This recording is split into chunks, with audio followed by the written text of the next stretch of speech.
이미 여러 가지 의혹들을 갖고 있는 송영무 국방부 장관 후보자 이야기를 해보겠습니다. 또 다른 의혹이 또 터졌습니다. 자고 일어나는 의혹이 터지고 있습니다. 이번에는 음주운전 전력이 나오고 있습니다. 이번에는요, 이 음주 사실을 시인은 했습니다. 하지만 본인은 은폐하려고 하지는 않았다 라면서 은폐 의혹은 부정하고 있습니다. 자, 먼저 해명 내용을 한번 살펴볼까요? 송영무 후보자의 음주운전에 대한 해명 내용 이렇습니다. 경찰 음주 측정 후에 조사를 받고 귀가 조치했다. 자, 여기까지는 음주운전을 인정을 한 겁니다. 그런데 법적 처벌을 받은 적이 없다. 요거 잠시 후에 좀 설명을 해주시고요. 그리고 어떠한 처벌 내용도 통보받지 못해서 의도적으로 숨기거나 무마하려는 행위는 하지 않았다라고 얘기했습니다. 글쎄요, 이 해명을 어떻게 받아들여야 될지 이거 좀 해석을 해주시죠. 네. 음주 측정 후 조사를 받았다. 그러니까 음주 운전한 건 맞는데 법적 처벌을 받은 바가 없다. 이거 어떻게 된 겁니까? 그러니까 이제 당시가 이게 1991년입니다. 네. 지금으로부터 26년 전, 오래전 사건이고요. 네. 또 당시에는 음주운전에 대한 처벌이 특히 이제 그 군인 신분이었기 때문에 일반 민간인하고 좀 달랐습니다. 네. 그러니까 그 군인의 경우에는 적발이 되면 네. 해당 부대에게 통보를 하게 돼 있습니다. 네. 그래서 이제 경찰이 처벌을 하는 것이 아니라 군인 신분이기 때문에 해당 부대에 통보를 해서 헌병이라든지 이런 이제 그 군내에 어떤 사법 처리를 할 수 있는 곳에서 처벌을 하도록 돼 있는데 네. 당시에 그냥 그 통보만 받고 네. 법적인 처벌 절차를 밟지 않았다는 겁니다. 아, 그러니까 경찰한테는 적발됐지만 군 쪽으로 넘겨진 다음에는 처벌이 없었다. 그 설명인 거죠? 그렇습니다. 그러니까 송 후보자의 이 주장에 따르면 뭐 나에 대해서는 그 경찰에서는 적발이 됐지만 부대 내에서 또는 법적인 처벌 절차가 없었다라고 이제 해명을 하고 있는 겁니다. 네, 그 부분에 대해서도 좀 의혹이 또 있습니다. 자, 이 부분 보십시오. 그러니까 지금 설명하신 거는 경찰에서는 적발이 됐지만 군부대에 가서는 처벌을 받지 않았다. 그런데요, 이런 부분이 또 있습니다. 필요적 징계라는 개념이 있습니다.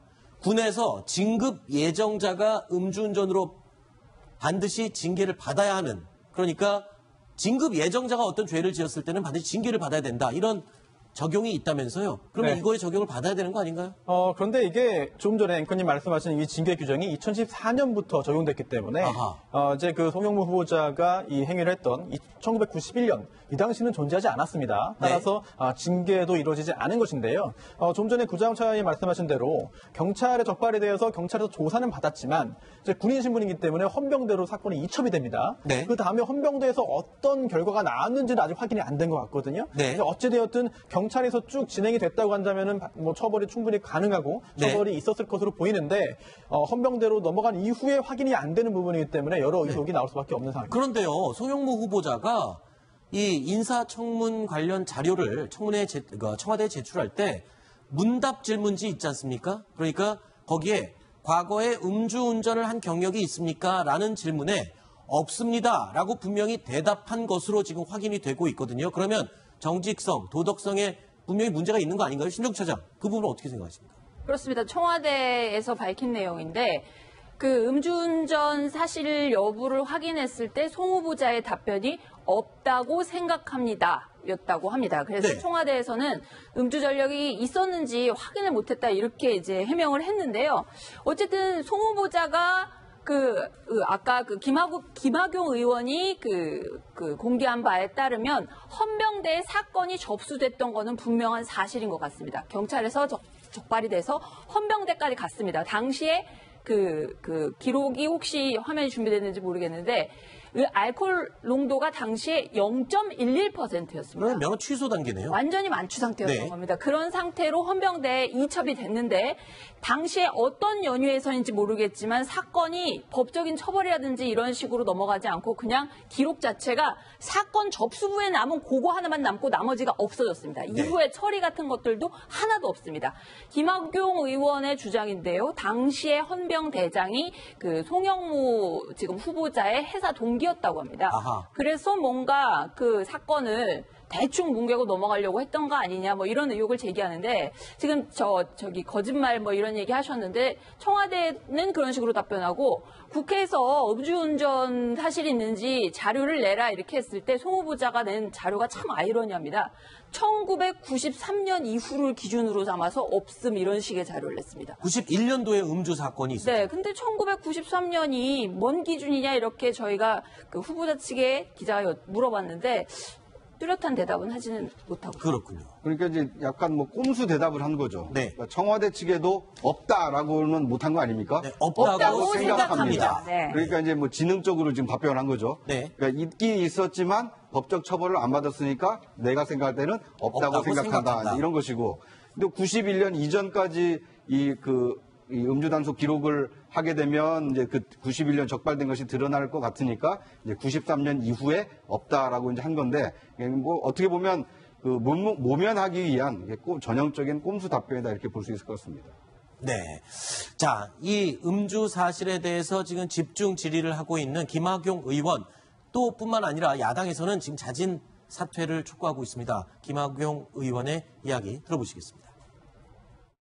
대령 진급도 되지 않았어야 할 사람이 음주운전 은폐와 은닉, 자료 파기를 통해서 참모총장을 거쳐 오늘날 이 자리까지 올 수 있었던 것으로 이로 인해 보다 우수한 군인들이 진급 기회가 박탈되었습니다. 그동안 대한민국을 지켜오신 수많은 보훈 가족과 지금도 국토방위 수호에 여념이 없는 우리 군인들이 수고와 명예를 지키기 위해서라도 송영무 후보자의 지명은 즉각 철회되어야 합니다. 양심껏 정직하게 살았다는 송 후보자에게 일말의 양심이라도 남아있다면 지금이라도 진실을 밝히고 당장 후보직에서 사퇴하십시오. 자, 그리고 조금 전에 심정수 차장이 이야기한 김학용 의원이 직접 들고 온 자료가 있습니다. 당시 음주 측정과 관련된, 음주 적발과 관련된 자료였습니다. 이어서 계속 들어보시죠. 제가 아까 의원총회에서 이야기한 것처럼 역시 이 사건 접수부를 안 주려고 끝까지 버텼던 이유가 제가 추측했던 대로 혈중 알코올 농도가 기재가 돼 있었습니다. 다른 거는 다 삭제해서 없앴는데 이 사건 접수부에 있는 거는 없애지를 못해서 이거를 안 주려고 한 겁니다. 제가 다른 분들은 인적사항은 개인 신상 정보 보호를 위해서 없앴습니다. 자, 조금 전에 화면에서 김학용 의원이 들고 있었던 그 자료입니다. 음주 적발 기록인데요. 음주운전 혈중 알코올 농도가 0.11%로 되어 있습니다. 0.1이 넘으면 사실상 경찰에서는 만취 상태, 면허 취소 단계입니다. 그런데 헌병대로 이첩이 된 다음에 아무런 법적 처벌을 받지 않았다. 이 부분에 대해서 논란이 일고 있는 겁니다. 그런데 이제 그 헌병에 접수된 저 자력 카드가 그러니까 이제 어떻게 보면 그 후보자에 대해서는 굉장히 이제 좀 치명적인 내용이 담겨 있는 거 아닙니까? 저것이 그 헌병대에는 접수가 됐는데 제가 생각할 때는 저기 인사처나 인사과로는 이첩이 안 된 것 같아요. 아하. 왜냐하면 이제 헌병에서 접수가 되면 그 사람의 어떤 잘잘못을 상벌을 기록할 수 있는 인사 그 장교들의 경우에는 인사 자력 카드가 있거든요. 네. 거기에 기재가 되면 인사 후보자로 올라갈 때마다 항상 그것이 기록되게 돼 있습니다. 그런데 이 헌병대에서는 접수가 됐지만 이 장교 인사 카드에는 따로 이 음주운전 사실이 기록되지 않았기 때문에 그 해에 대령으로 진급할 수 있지 않았나. 이런 새로운 의혹이 지금 제기가 되고 있는 것입니다. 네. 자, 이런 가운데 송영무 후보자는 자진 사퇴할 의사는 그렇게 있어 보이지는 않는 것 같습니다. 송영무 후보자의 이야기 들어보시죠. 돌파라는 것보다도 하나의 과정에 좀 있는데 청문회 할 때 정직하고 솔직하게 말씀을 드리면 풀려지지 않을까 이런 생각을 하고요. 현재는 인권 차원에서도 조금 문제가 될 정도의 심한 의혹을 제기하지만 저는 군인으로서 또 빛나는 우리 가문의 후예로서 양심껏 살려고 정직하게 살려고 노력했던 한 명의 군인이었습니다. 여기에요. 또 한 가지 의혹이 추가가 됐습니다. 원래 지난주에 이미 나왔던 의혹인데 송영무 후보자가 이미 해명까지 다 했던 부분입니다. 바로 계룡된 군 납품 의혹입니다. 이 의혹이 제기됐을 때 송영무 후보자가 나는 당시 해군 참모총장으로서 엄정하게 수사를 해라라고 지시를 했다. 해명을 했는데요.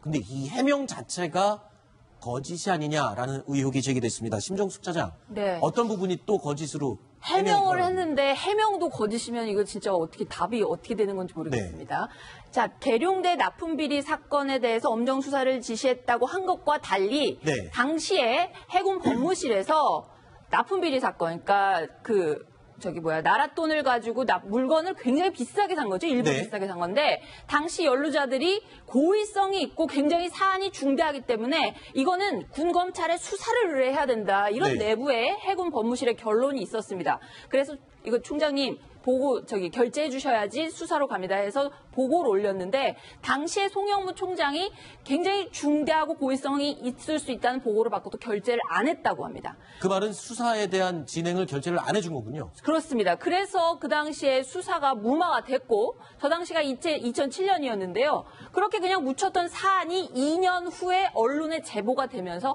다시 엄청난 수사로 그게 확장이 됐거든요. 네. 그렇기 때문에 당시에 엄정 수사를 지시했다는 거는 도대체 무슨 얘기인지 네. 다시 한번 또 해명을 해야 되는 그런 상황이 됐습니다. 네. 의혹에 대해서 해명을 하고 근데 그 해명에 대한 거짓이 드러나서 또다시 해명을 해야 되는 상황. 그런데 진짜 해명은 이제 곧 인사청문회에서 해야 될 상황이 벌어졌습니다. 과연 인사청문회장에서 이 모든 의혹들을 어떻게 해명할지 전 국민과 함께 한번 청문회 내용 지켜보도록 하겠습니다.